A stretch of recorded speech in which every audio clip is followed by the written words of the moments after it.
مسجدوں میں پڑی چٹائیاں ہمارا انتظار کر رہی ہیں، چیخ رہی ہیں، چلا رہی ہیں، مگر ہم جناب اعلیٰ دنیا داری میں مصروف ہیں۔ کسی نے کیا خوب لکھا تھا، اے ویران مسیتاں پوچھ دیے ہیں نوبدار حسینی کتنے گئے۔ اب کہاں چلے گئے علی علی کرنے والے، اب کہاں چلے گئے حسین حسین کرنے والے، اے ویران مسیتاں پوچھ دیے ہیں نوبدار حسینی کتنے گئے۔ بن وقت اذان تے ہوندی ہے دلدار حسینی کتنے گئے، اور نماز تلاوت ادب حیا معیار حسینی کتنے گئے۔ بس ناند کیسر مومن ہے کردار حسینی کتنے گئے۔ کڑوا سچ تو یہ ہے، کڑوی حقیقت تو یہ ہے کہ ہم بس چوری کھانے والے حسینی رہ گئے۔ ہم 10 محرم الحرام کے دن کو شربت پینے والے حسینی رہ گئے، باقی ہمارے اندر کھوکھلے ہو چکے ہیں، ہم اندر سے خالی ہو چکے ہیں۔ ماشاءاللہ پڑھے لکھے لوگ میرے سامنے بیٹھے ہیں، یہاں پر ایک کڑوا سا جملہ لے کر جاؤں گا۔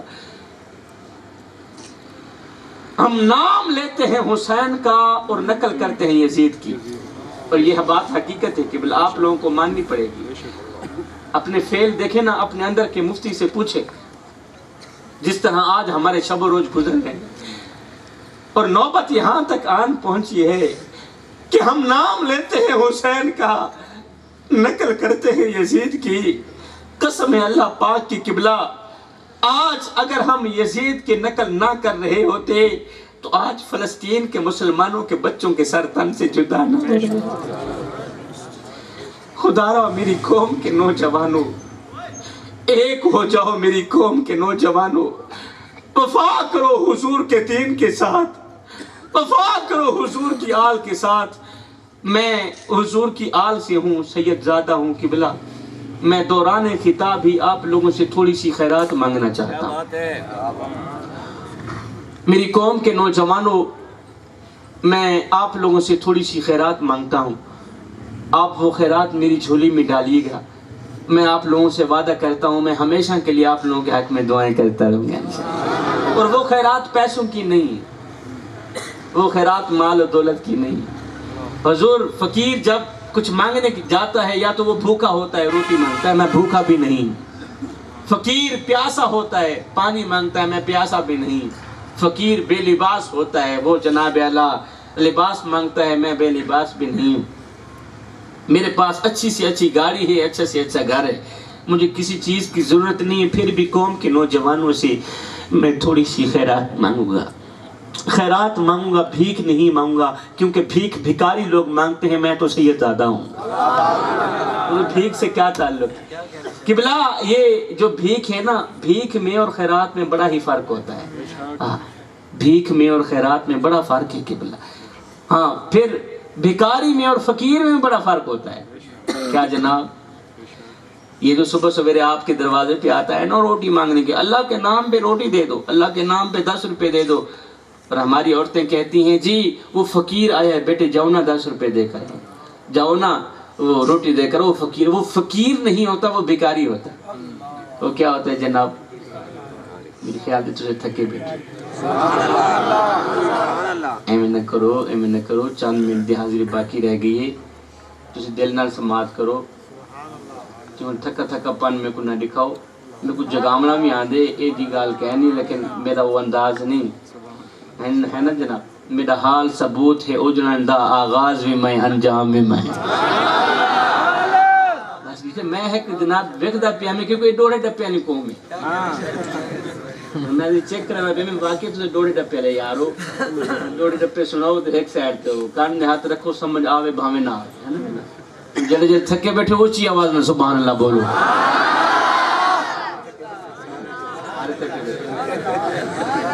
میرے بزرگ کچھ زیادہ تھکے بیٹھے۔ نعرہ تکبیر،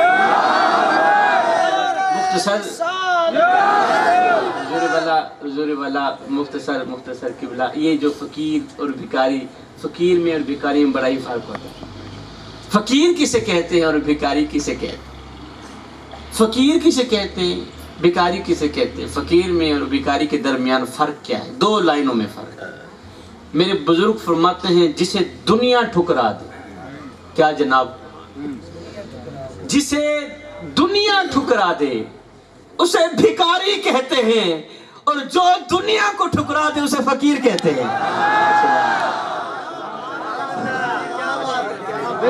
جسے دنیا ٹھکرا دے اسے کیا کہتے ہیں جناب؟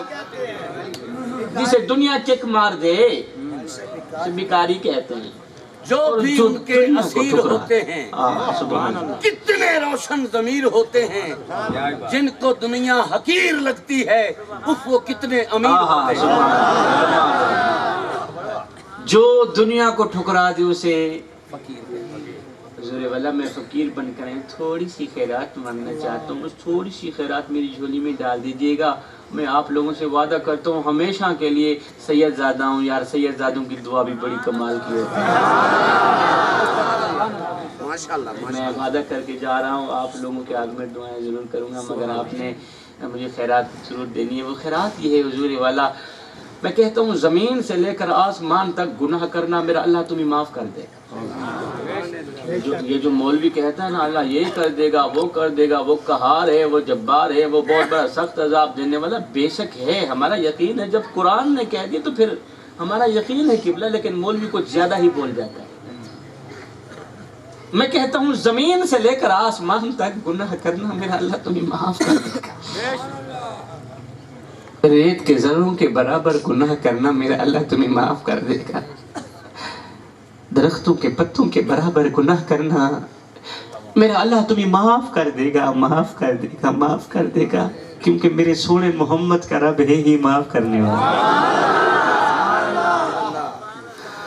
تو جب وہ ہے ہی معاف کرنے والا تو پھر ہمارے گناہ کو کیوں نہیں معاف کرے گا؟ میری قوم کے نوجوانوں، میں کہتا ہوں سب کچھ کرنا، زمین سے لے کر آسمان تک گناہوں سے بھر دینا، میرا اللہ تمہیں معاف کر دے گا. مگر کبھی بھی زندگی میں کبھی بھول کر بھی یہ ایک گناہ نہ کرنا. اگر یہ ایک گناہ بار بار کرو گے تو یاد رکھنا اللہ تمہاری نمازیں قبول نہیں کرے گا، پھر تمہارا روزہ بھی قبول نہیں ہوگا، پھر تمہاری دعائیں بھی رد کر دی جائیں گی، اللہ تعالیٰ قبول نہیں کرے گا. اگر یہ ایک گناہ بار بار کیا تو میری قوم کے نوجوانوں کتنا بڑا سخت گناہ ہے یہ، کتنا بڑا سخت گناہ ہوگا جو ہماری نمازیں قبول نہیں ہونے دیتا، جو ہمارا روزہ قبول نہیں ہونے دیتا، جو ہماری دعائیں رد کر دیتا.